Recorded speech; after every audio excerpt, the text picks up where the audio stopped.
FM 99,4 dan 97,8 MHz RRI Bau-Bau.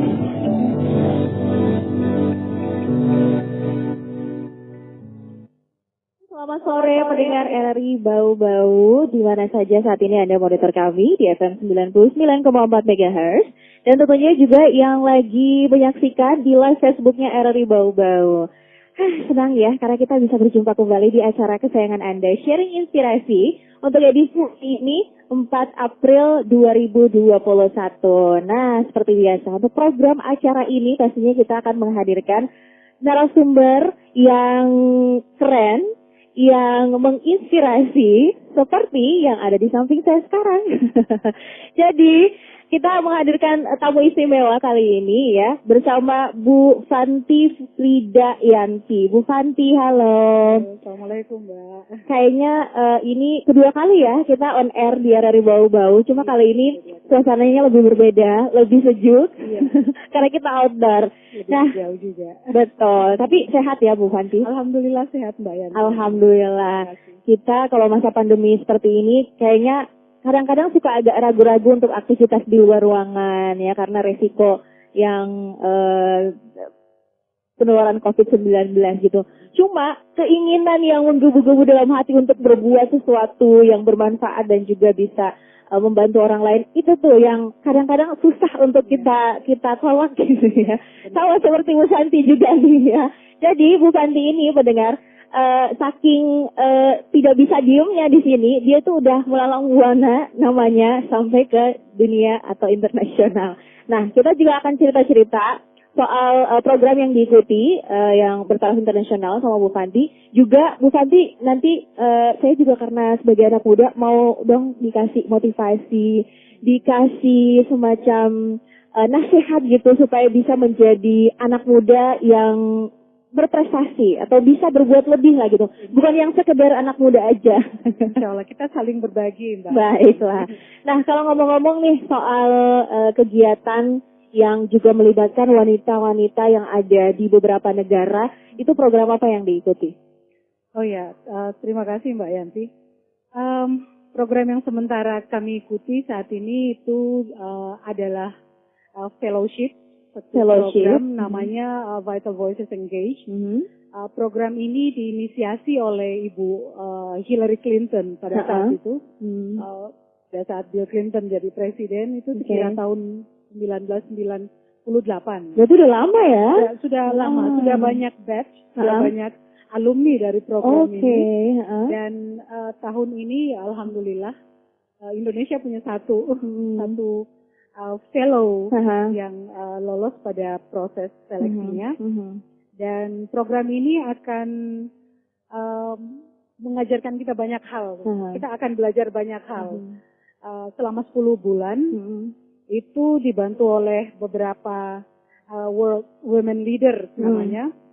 Seperti mantan Presiden Irlandia Utara, Ibu Mary Robinson, dan beberapa women leaders lainnya. Dan juga dibantu oleh 2 profesor dari Kennedy School of Governance, Harvard University. Dan program ini dijalankan dalam 2 bentuk, itu hybrid namanya, jadi ada online dan juga in person. Jadi online-nya sudah jalan, nanti sudah masuk minggu kedua sekarang. Kita belajar navigating imposter kompleks kemarin dan minggu ini kita akan belajar tentang leadership. Kemudian in personnya insya Allah nanti bulan Oktober atau enggak lihat kondisi COVID saja antara 2 bulan Oktober atau awal tahun depan itu ke Washington dan tahun ini diikuti oleh 37 perempuan dari seluruh dunia. Jadi teman-teman saya Mbak Yanti ada yang Menteri Pertahanan Norwegia, kemudian ada wali kota milenial pertama Amerika, salah satu state Norman State namanya. Nama wali kotanya itu Brie Clarkson namanya. Dia masih muda. Kemudian ada wakil wali kota, kemudian ada pimpinan NGO, kemudian ada pimpinan organisasi think tank juga, ada penulis, ada jurnalis seperti Mbak Yanti. Wow. Jadi jurnalis juga sangat terbuka kemungkinannya untuk bisa ikut Mbak Yanti. Next kayaknya mesti ini.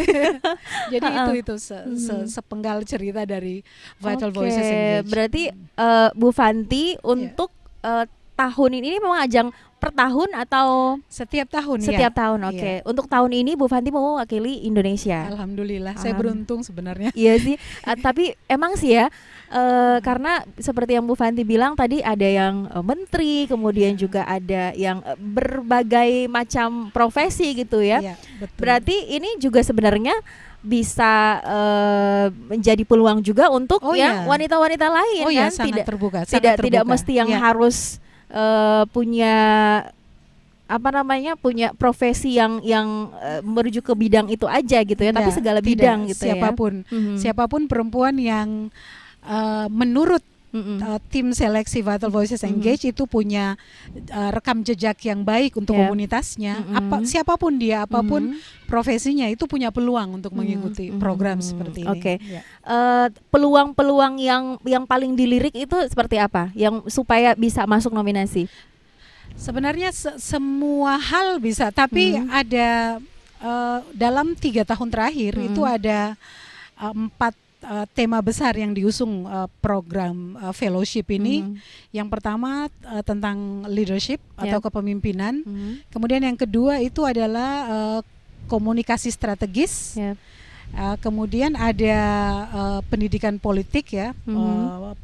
Kemudian ada tata kelola. Jadi saya pikir di bidang manapun dari 4 hal ini, apakah kepemimpinan, tata kelola, atau komunikasi strategis atau strategi politik, itu tidak masalah. Siapapun boleh apply untuk program ini. Tapi satu benang merah itu yaitu tadi bahwasanya perempuan atau calon aplikan itu harus punya rekam jejak di bidang leadership atau kepemimpinan. Dan kepemimpinan itu tidak harus ditandai dengan dia harus menjadi pemimpin sebuah organisasi atau apa, tapi ketika dia bisa menginisiasi sebuah gerakan sosial di mana isu-isu keadilan sosial yang menjadi isunya, isu strategisnya, bahwa dia punya peluang besar untuk mendapatkan program ini. Untuk program yang bertaraf internasional ini emang baru pertama kali Bu Fanti ikut atau sebelum-sebelumnya juga udah pernah? Sebelum-sebelumnya udah pernah sebenarnya. Tahun lalu itu dapat fellowship juga dari Australia Award. Jadi belajar di Sydney, University of Sydney saat itu. Itu tahun lalu, bulan Maret ya, Januari berangkat. Yang tahun lalu mewakili apa dong? Itu melalui mewakili Indonesia Timur kayaknya. Gitu ya. Jadi kami saat itu ada 18 orang Indonesia dari berbagai profesi juga, tapi kebanyakan itu kawan-kawan yang bergerak di bidang NGO ya, yang punya yayasan atau teman-teman yang punya kepedulian di bidang penyandang disabilitas dan kerja-kerja mereka untuk memastikan hak-hak konstitusional saudara-saudara kita penyandang disabilitas itu terpenuhi gitu.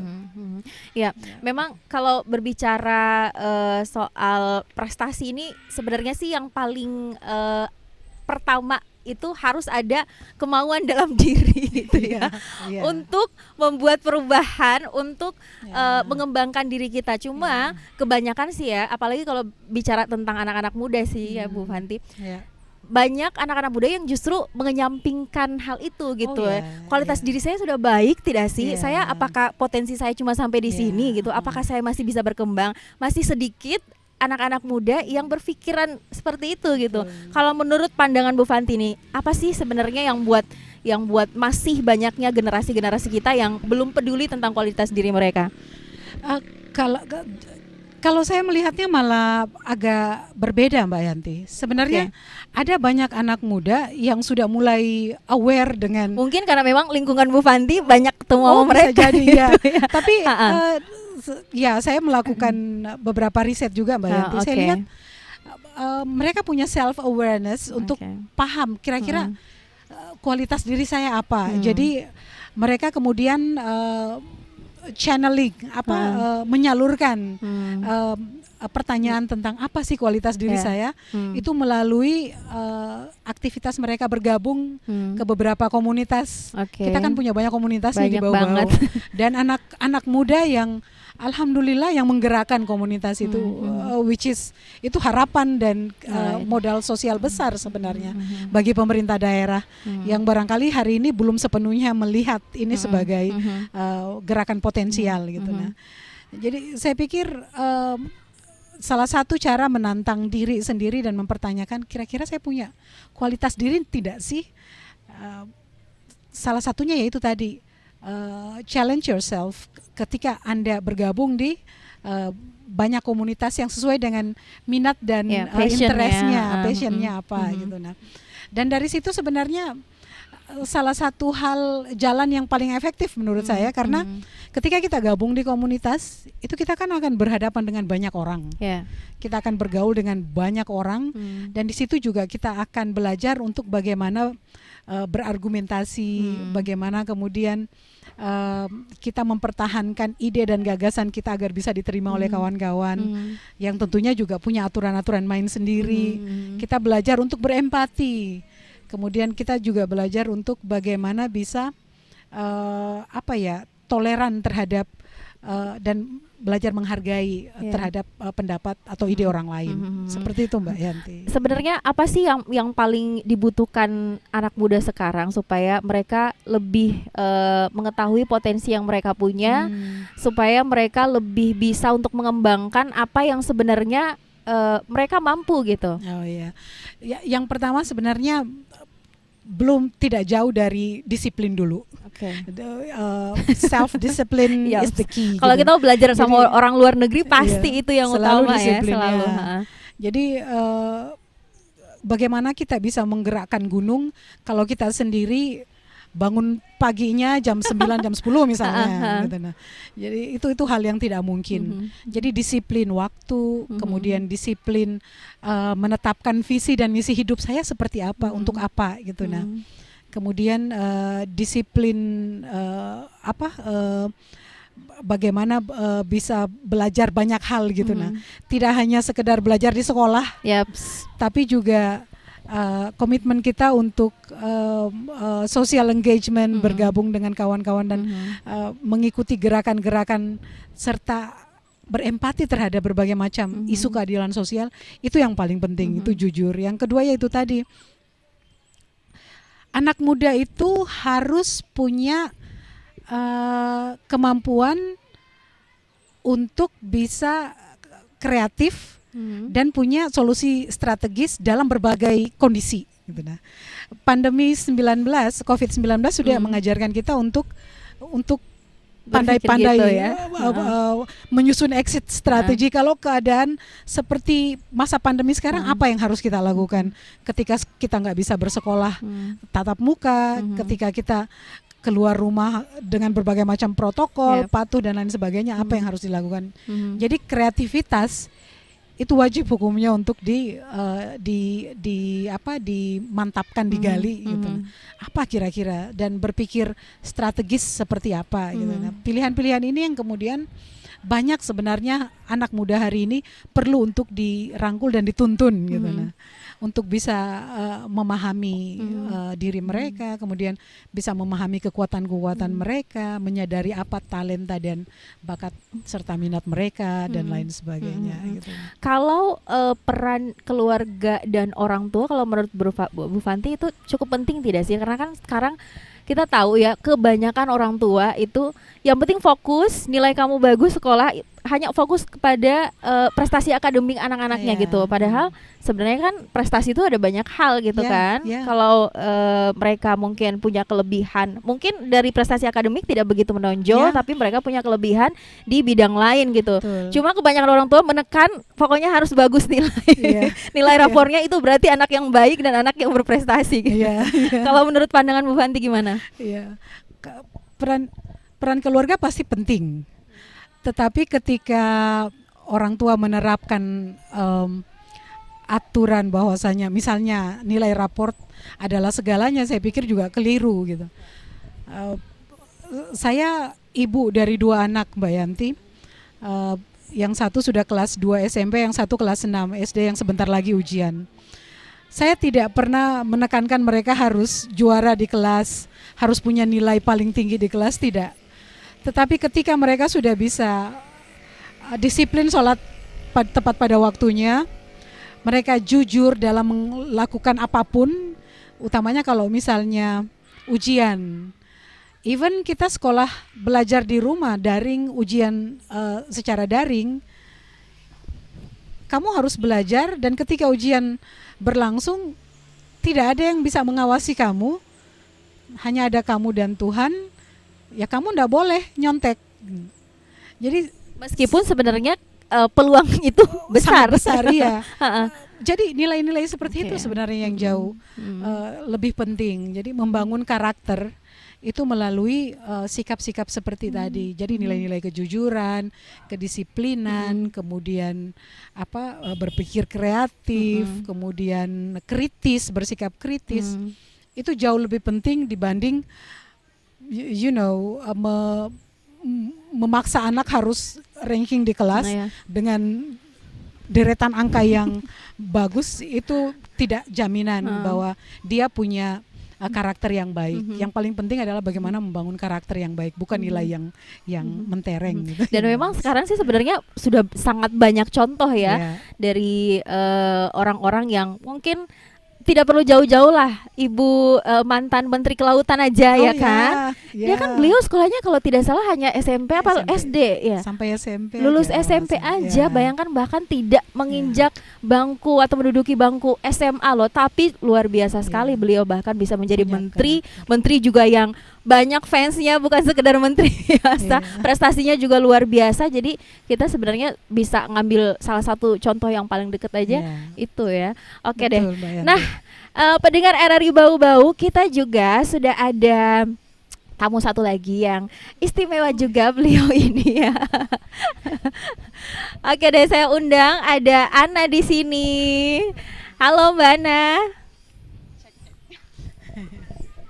Assalamualaikum warahmatullahi wabarakatuh. Waalaikumsalam warahmatullahi. Mohon maaf saya terlambat Bu.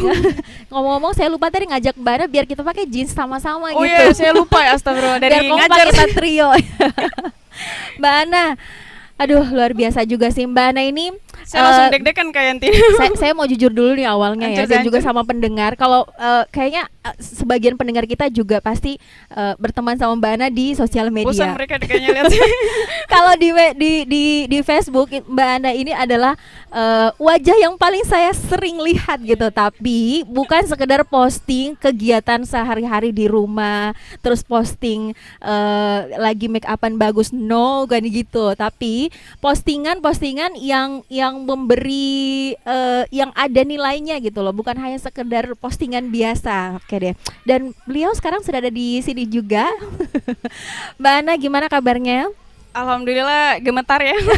Soalnya sama ibu saya ini. Luar biasa, ini baru abis ngajar juga kan? Iya, baru abis ngajar. Lari saya tadi. Terus saya simpan tadi. Langsung cepet-cepet ke sini ya, karena juga pengen ngasih sesuatu lah untuk pendengar kita. Sebenarnya karena kangen Kayanti sama Ibu Fanti. Nah, Mbak Ana ini, bentar saya lihat dulu profilnya ya. Lupa soalnya kebanyakan Bu. Rawan. Jadi Mbak Ana ini adalah Ketua Mata Garuda LPDP Sulawesi Tenggara. Terus juga Mbak Ana ini awarded LPDP Kemenko RI, dan juga saat ini bekerja sebagai dosen linguistik. Oke deh. Mungkin kita cerita dikit dong tentang Mata Garuda LPDP gitu. Itu apa tuh? Assalamualaikum warahmatullahi wabarakatuh. Mohon izin ibu saya. Saya ini agak gemetar ini soalnya ada di sampingnya beliau. Harusnya mungkin saya yang bertanya nih, banyak menimba ilmu dulu sama beliau. Bismillahirrahmanirrahim. Allahumma shalli ala sayyidina Muhammad wa ala ali sayyidina Muhammad. Mohon maaf saya telat kayak Yanti. Yup, it's okay. Ya, jadi Mata Garuda LPDP Sulawesi Tenggara. Jadi itu adalah salah satu bagian sih sebenarnya dari Mata Garuda Pusat. Jadi sebenarnya ada satu lembaga pusat yaitu Mata Garuda yang menaungi Mata Garuda daerah, dan Sulawesi Tenggara salah satunya. Kebetulan sekali diamanahkan sebagai ketua. Kayaknya mereka waktu memilih ini lagi mengantuk terlalu merendah ya. Aduh. Mengantuk kayaknya. Nggak mungkin ya Mbak. Betul. Lanjut deh. Ya, jadi Mata Garuda ini sebenarnya adalah wadah yang menaungi alumni dan penerima beasiswa LPDP. Jadi Lembaga Pengelola Dana Pendidikan untuk beasiswa Indonesia dari bawah Kementerian Keuangan ya. Terus kalau Mata Garuda ini untuk teman-teman ketahui, mungkin di luar sana belum tahu karena ternyata setelah kami keliling di desa-desa untuk Kepulauan Buton itu tidak ada yang tahu beasiswa LPDP. Itu miris sekali Bu Fanti, jadi sedih sekali. Jadi mungkin ini juga ada kaitannya juga sebentar, mungkin Bu Fanti bisa menceritakan soal beasiswa Australian Awards ya Bu ya, AAS. Karena jangankan mau sampai ke AAS atau Fulbright, ternyata untuk LPDP saja di dalam negeri loh, itu nggak ada yang tahu. Jadi miris sekali. Itu yang pertama. Miris kedua, itu tahun 2019 hanya 1-2 orang kayaknya, itu termasuk adik-adik saya yang lolos beasiswa LPDP. Jadi memang sempat diherankan kenapa penerima beasiswa LPDP dan juga beasiswa lainnya di Indonesia, Sulawesi Tenggara paling sedikit, paling kecil. Jadi itu yang diherankan pada saat itu, dan menjadi tantangan untuk pengurus Mata Garuda Sulawesi Tenggara dimanapun kalian berada, ya untuk bisa come on sama-sama merangkul adik-adik di desa gitu. Itu sih sebenarnya. Jadi buat teman-teman yang belum tahu Mata Garuda, mohon berkabar karena sebenarnya Mata Garuda ini eksis, ada, cuman penjangkauannya belum begitu luas. Dan memang pada saat Mbak Ana dan juga teman-teman dari LPDP turun ke desa-desa, sebenarnya sih banyak yang minat gitu, cuma mereka emang tidak tahu gitu ya. Banyak sekali. Dan ada banyak saya mau bilang mistis juga bukan, banyak stigma yang beredar bahwasanya anak-anak Kepulauan Buton itu katanya malas-malas, nakal-nakal. Bahkan setiap kali saya memposting kegiatan literasi di desa, ada yang komentari bahwa ngapain ke sana, banyak di sana yang berkasus atau dan lain-lain. Saya pikir bukannya justru kalau misalnya banyak yang berkasus, harusnya kita lebih gencar untuk turun ke sana. Karena saya lihat dalam tanda kutip ya, kebanyakan orang menyalahkan anak-anak nakal yang berkasus. Ini juga saya banyak belajar dari Bu Fanti, kemudian banyak belajar dari Bu Kapri di Satgas DP3A, kemudian Bu Ainun. Saya lihat postingannya dan saya belajar bahwa tidak ada anak nakal ternyata. Anak nakal nggak ada. Yang kurang itu perhatian yang kita berikan. Kemudian kemarin saya dari desa Lande, kemudian bertemu salah satu pendiri komunitas Gerakan Perpustakaan Lande. Nah, dia curhat, dia bilang bahwa anak-anak di sini tuh tidak ada motivasi belajar, masyarakat itu minat bacanya nggak ada. Nah, saya katakan bahwa bukan minat bacanya yang nggak ada, tapi wadahnya tidak ada. Makanya saya beritahu wadah di Lande jangan hanya Gerakan Perpustakaan Lande, tapi dibentuk lagi lebih banyak, dimasifkan lagi, dibanyakin lagi. Kalau perlu postingan-postingan di FB teman-teman, gencarkan hal-hal yang seperti itu agar postingan-postingan yang buruk itu ditutup. Selama ini kan anak-anak muda justru postingan pestanya dalam tanda kutip negatif yang lebih banyak ketimbang yang seperti itu kayak Bu Fanti. Jadi alhasil teman-teman melihat nggak usah deh, ngapain ikut gerakan baca, nggak ada untungnya, nggak langsung dapat uang gitu. Bahkan ternyata komentar dari masyarakat, sebagian besar masyarakat desa juga adalah kepada anak-anak mereka ketika mereka mau masuk komunitas baca, itu diberitahukan, kenapa kamu ke sana, buat apa? Tidak dapat uang, tidak juga diberi misalnya mungkin sesuatu imbalan, ngapain ke sana gitu. Katanya mendingan cari uang katanya. Jadi itu sebenarnya kebanyakan sih kalau yang di kampung-kampung tuh emang pola pikirnya masih seperti itu. Butuh sesuatu yang langsung instan didapat. Kalau dapat hari ini dapat rupiah, berarti kamu udah menjadi anak yang berguna gitu loh. Nah, ini juga cukup menarik sih sebenarnya ya. Saya tertarik dengan kata Mbak Ana tadi, kalau stigma dari masyarakat kalau anak yang dalam tanda kutip itu pernah melakukan pelanggaran sosial, dalam tanda kutip nakal gitu, justru mereka yang dipandang sebelah mata gitu.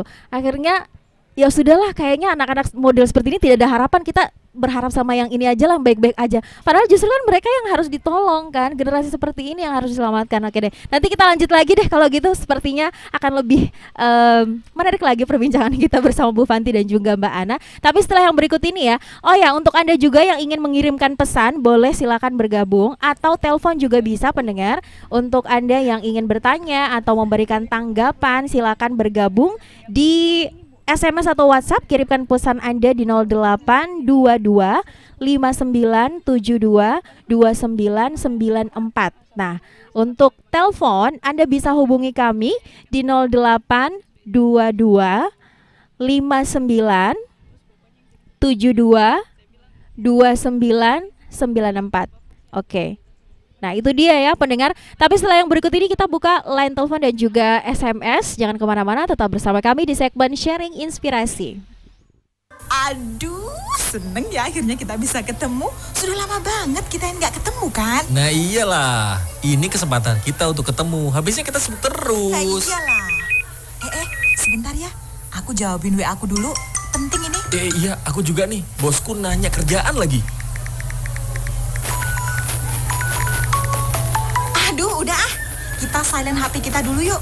Ngurusin HP ntar nggak ada habisnya. Iya bener, yuk disalin dulu HP-nya. Salah-salah kita malah jadi ngurusin HP ntar. Gak jadi reunian. Sahabat kreatif, jangan kita menjadi antisosial karena teknologi. Sering kan kalau kita kumpul-kumpul, bukannya ngobrol rame-rame, malah mainan HP. Padahal HP itu bisa mendekatkan yang jauh loh. Tapi lalu jangan jadi menjauhkan yang dekat. Utamakan teman-teman di sekeliling kita ya, supaya lingkungan sosial kita menjadi menyenangkan. Terima kasih untuk pendengar RRI Bau-Bau yang masih setia bersama kami di program Sharing Inspirasi bersama Bu Fanti dan juga Mbak Ana di sini. Nah, sekali lagi untuk Anda yang ingin bergabung ya, mengirimkan pesan Anda, tanggapan Anda, komentar Anda bisa melalui SMS atau WhatsApp di nomor 0822 5972 2994 dan juga bisa telepon pendengar di 0822 59 722994. Oke deh. Sebelum kita lanjut lagi, ini ada pesan yang masuk dari pendengar kita via WhatsApp. Saya dari Fadli di Lamangga, mau tanya sama Bu Fanti. Tadi katanya untuk meningkatkan kualitas diri agar perbanyak bergabung dalam komunitas. Lalu, apakah pendidikan formal saat ini dinilai tidak bisa meningkatkan kualitas diri? Wow, cool. Wow, pertanyaannya ya. Ya. Oke, gimana tanggapannya? Fadli namanya. Ya, Fadli. Ya. Fadli, terima kasih komentarnya. Begini Fadli, pendidikan formal itu tetap menjadi salah satu prioritas juga, karena bagaimanapun juga dalam perjalanan hidup Fadli dan perjalanan saya pribadi dan kawan-kawan semua, pendidikan formal selalu menjadi salah satu indikator gitu yang penting. Yang saya maksudkan begini Fadli, sebenarnya pendidikan formal itu tidak akan sempurna kalau kita tidak punya tidak bisa mengimplementasikannya gitu loh. Artinya begini, zaman sekarang, dunia saat ini itu sangat terbuka dan menghargai siapapun mereka yang punya atau menggabung melibatkan dirinya dalam berbagai macam gerakan social engagement. Jadi gerakan literasi misalnya seperti yang kita tahu dari kegiatannya Mbak Ana di postingan FB beliau, kemudian gerakan cinta lingkungan, kemudian gerakan ekonomi kreatif dan gerakan-gerakan yang positif yang sekiranya bisa menambah cakrawala dan pengalaman serta jam terbang kita. Tidak hanya jam terbang kita di sekolah dengan pelajaran A sampai Z, tapi juga bagaimana kita bisa peduli terhadap isu-isu yang ada dan berkembang di lingkungan kita. Itu sebenarnya yang menjadi pelengkap dari pendidikan formal yang Fadli tanyakan tadi atau komentari tadi. Tetap dia penting Fadli, ya. Oke, semoga itu tadi bisa menjawab pertanyaan Fadli di Lamangga ya. Oke, yang lainnya juga kalau mau gabung kita masih tunggu. Nah, kita lanjut lagi nih. Tadi bincang-bincang sama Mbak Ana dan juga Bu Fanti. Banyak memang seperti Bu Fanti bilang, Bu Fanti sudah bertemu dengan banyak anak-anak muda yang sudah mulai mengenal jati dirinya, kualitas dirinya gitu ya. Cuma kadang-kadang nih Bu Fanti, ketika kita sudah buat prestasi gitu, hanya kayaknya kurang mendapat apresiasi gitu loh. Wow. Karena sebenarnya itu juga penting ya, karena bisa bukan hanya buat kita jadi semangat lagi untuk berbuat lagi dan lagi, dan sebenarnya itu juga bisa memotivasi orang lain untuk bisa berbuat yang sama seperti kita atau bahkan lebih dari kita gitu ya. Seberapa penting sih sebuah penghargaan itu untuk mereka-mereka yang mau untuk berubah lebih baik? Oh ya, sangat penting Mbak Yanti, sangat penting. Jadi kebutuhan penghargaan untuk dihargai, untuk diakui itu salah satu karakter alami dari manusia. Itu sangat manusiawi. Benar. Penghargaan atau pengakuan itu tidak hanya memberikan motivasi positif bagi penerimanya saja, tapi juga bisa memantik atau men-trigger orang lain untuk melakukan hal yang sama. Tidak sama dengan misalnya Mbak Ana yang bergerak di bidang literasi, tapi di bidang yang lain pun selama dia positif dan punya dampak yang baik bagi betul. Saya pikir pengakuan atau penghargaan itu sangat-sangat penting, karena ya itu sifat alami manusia dan sudah seharusnya kita mulai untuk bisa memberikan penghargaan kepada siapapun yang punya prestasi atau punya pengaruh atau dampak yang luas positif bagi banyak orang di Indonesia, apalagi di budaya kita. Saya pikir secara alami budaya kita punya hal sifat seperti itu. Cuman barangkali dalam perjalanan waktu ini hilang gitu. Kalau misalnya Mbak Yanti tahu, Ana juga tahu bagaimana orang luar, misalnya orang luar negeri itu mengekspresikan rasa kagum atau ekspresi positif mereka terhadap sesuatu atau seseorang gitu kan, spontan dan langsung gitu. Benar. Itu hal-hal yang barangkali kita belum terbiasa, tapi itu hal yang positif untuk dibiasakan. Jadi memberikan penghargaan itu sangat penting Mbak Yanti. Oke. Dan juga sebenarnya sih sekarang yang kalau saya melihat ya, ini agak-agak dikit miris lah. Karena setelah berkembangnya teknologi gitu, semakin mudah, hampir semua orang punya akun sosial media gitu. Muncullah kemudian generasi nyinyir.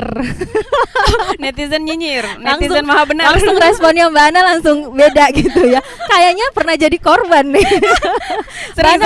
Pernah punya cerita tidak sih ketika Mbak Ana, aduh udah capek-capek pengen buat perubahan yang lebih baik gitu, buat terus tiba-tiba mereka bukan lihat dari sisi baiknya, mereka justru benar. Bukan, sebenarnya sih tidak ada sisi buruknya, cuma ya ada aja orang-orang yang pengen nyinyir gitu. Pernah punya cerita nggak Mbak Ana? Baik, jadi sebelum saya memulai cerita, saya jadi ingat kata Imam Ali bin Abi Thalib. Jadi penguat saya itu, penguat teman-teman juga dari beliau, bahwa mau bagaimanapun orang tetap bicara gitu. Kita mau baik, kita mau buruk, orang tetap bicara. Tetap saja ada. Apalagi budaya kita kan. Tapi saya suka sih karena pasti kepo ya. Kepo, peduli, artinya peduli. Artinya kita berarti mereka ini peduli ya. Cari perhatian gitu sama kita.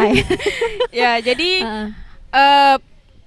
mungkin saya di bau-bau baru setengah tahun, kemudian saya jalan mengamati lah. Sekarang saya mendapatkan kesimpulan bahwa ternyata komentar buruk itu pasti ada, pasti kita temukan ya. Dan itu adalah salah satu bagian dari resiko atau akibat dinamika itu. Konsekuensi setelah kita memposting ke Facebook ya Bu Fanti. Dan kita harus menerima, pasti ada komentar buruk dan pasti ada komentar baik. Baik itu berupa pujian. Nah, pujian juga ini saya memahami budaya Wintonya kota Bau-Bau ini. Bahwa ternyata saya biasanya kan nothing tulus ya. Oh ternyata ada juga yang bermakna lain seperti itu. Tapi saya menerima saja. Nah, yang paling parah itu adalah ketika kita melakukan banyak gerakan positif dan dinilai itu sebagai bentuk pencitraan. Wah, itu parah sekali sih. Iya sih. Ketika dicerca seperti itu, bukan hanya saya, sebenarnya komunitas lain juga dari teman-teman lain juga mendapatkan hal yang sama. Juga sering curhat ke saya bahwa kita capek tapi sudah kita jalannya pakai uang sendiri, terus kemudian energinya habis, berkorban waktu dengan keluarga, kemudian pekerjaan juga kita gadaikan untuk turun ke lapangan, ke desa, bukan apresiasi yang didapat. Oke lah, it's okay, you don't give me appreciation, nggak apa-apa kalau nggak dikasih apresiasi, tapi setidaknya jangan dikasih komentar buruk gitu. Dibilang pencitraan, dibilang katanya, ada yang paling parah, dibilangin ngumpul massa untuk politik. Wah, ini sangat tidak relevan menurut saya. Sangat-sangat tidak relevan. Iya benar. Kalau misalnya dibilang pencitraan, oke, saya pikir saya bisa bilang bahwa memang harus kita mengumpulkan citra yang baik gitu ya. Tapi kalau dibilang mau ngumpul massa untuk politik itu sangat-sangat jauh ya. Yang pertama, saya nggak mungkin ada modal untuk masuk jadi 01 gitu ya. Nah, berikutnya dikatakan bahwa buat apa ngelakuin hal itu kalau itu buang-buang waktu dan sia-sia, nggak dapat juga gaji, nggak dapat juga uang dan lain-lain gitu. But that's okay, tidak apa-apa, kita biasanya lanjut aja, kerjain aja, gerakan aja gitu. Ya, jadi seperti itu sih. Banyak komentar-komentar, mungkin kalau di Facebook biasanya orang tidak memberi komentar langsung di postingan, tapi memberi komentar di Messenger. Japrian, pas saya cek Messenger, wih banyak sekali. Tapi ngapa biasanya saya nggak lihat Messenger, kan tipenya saya cuma memposting aja, mempromosikan gerakan literasi, kemudian saya keluar. Gitu. Oke. Bu Fanti mungkin punya ya, betul. Gak perlu ini, saya harus belajar trik-triknya dari beliau ini. Biar lebih kuat membentengi diri dari nyinyiran-nyinyiran yang agak-agak cukup mengiris hati ya. Iya. Saya pikir ya itu seperti yang saya bilang tadi, itu dinamika hidup. Kalau saya orangnya memang tidak ada ruang untuk dan waktu untuk melihat nyinyiran orang. Jadi saya I put them right behind me. So, saya hanya fokus pada apa yang saya kerjakan di depan dan kemudian mengambil komentar positif orang lain. Saya tidak mau menghabiskan waktu untuk menilai ini pujian apakah punya makna tertentu atau tidak. Kebetulan gini, Ana, ini pelajaran juga buat saya sebenarnya. Minggu lalu kami mendapatkan kuliah dari Tanya Geisler. Tanya Geisler itu adalah salah seorang staf ahli di bidang imposter kompleks untuk Kamala Harris. Kamala Harris, wakil presiden Amerika, bersama Joe Biden kemarin. Kita belajar imposter kompleks. Imposter kompleks itu pendeknya itu adalah ada 12 kebohongan itu yang kalau kita percayai itu bisa menggerus rasa percaya diri kita untuk terus maju dan mengembangkan diri. Nah, salah satunya itu adalah bahwasanya setiap pujian itu harus kita terima dan kita harus memuji balik orang yang memberikan pujian. Kenapa? Karena ternyata pujian itu adalah soul nutrition gitu. Jadi itu vitamin jiwa juga penting dimiliki oleh mereka yang punya semangat yang luar biasa seperti Mbak Ana untuk memajukan literasi di kalangan anak muda dan adik-adik kita di sekolah gitu. Nah, saya pikir itu saja trik saya tidak peduli dengan siap orang, tapi somehow saya juga suka baca kalau ada yang nyinyir dan lain sebagainya. Itu saya jadikan sebagai tempat refleksi, motivasi, refleksi bagi saya. Karena siapapun kita pasti punya salah, hilaf, dan barangkali ada langkah kita yang perlu diperbaiki. Betul. Jadi I take any criticism. Kritik tapi mungkin kritik yang membangun gitu yang kita terima ya. Tapi kalau yang buruk diikhlaskan lah. Yang menjatuhkan ya udah anggaplah angin lalu. Diikhlaskan. Saya pikir penting untuk bisa, karena konsekuensi dari bermedia sosial seperti itu. Yes, ma'am, betul. Oke deh, aduh luar biasa sekali. Kita punya banyak ilmu sekali nih karena perbincangan di sore hari ini ya pendengar. Namun waktu juga yang membatasi kita. Jadi untuk menit-menit terakhir saya mau kasih kesempatan untuk Bu Fanti, Ana dulu deh yang pertama ya. Ana dulu yang pertama. Pesan apa sih Ana yang ingin disampaikan kepada anak-anak muda di luar sana gitu? Kalau pesan dan juga motivasi sebenarnya banyak sekali Kak yang ingin disampaikan, dan itu mungkin tidak cukup berhari-hari pasti ya. Cuman saya di sini saya ingin mengatakan bahwa saya belajar banyak dari Bu Fanti yang sering mengarahkan kita di Kota Bau-Bau, juga anak-anak muda lainnya, bahwa memang seperti tadi yang pertama itu semangat itu tadi ya kan. Biasa kita tidak bisa pungkiri kita ini kan jiwanya panas ya, berapi-api, labil gitu. Jadi kayak apa ya, ditarik ke sini ikut, ditarik ke sini ikut. Jadi saya mau titip pesan ke komunitas anak muda di Kepulauan Buton, kemudian juga teman-teman Mata Garuda, penerima beasiswa LPDP Sulawesi Tenggara. Saya mau sampaikan bahwa yuk balik ke daerah gitu, lihat daerah, karena banyak yang menyampaikan ke saya, anak kok di daerah sih, kok anak di desa dengan potensi seperti kamu, kenapa nggak mainnya di pusat gitu. Bahkan saya dibilang sampaikan bahwa ke kementerian lah nak mainnya, jadi duta lah nak mainnya gitu. Saya bilang bermain bukan bukan terlalu positif atau percaya diri, tapi bermain di pusat bukan hal yang cukup sulit buat kita karena sudah pernah ke sana. Artinya atmosfer di sana lebih nyaman, referensi banyak, membuat kita itu positif gitu ya. Tapi yang sulit itu adalah di sini gitu, di daerah, di desa. Jadi tantangannya sebenarnya jauh lebih besar di kampung, di daerah dan di desa ketimbang di sana.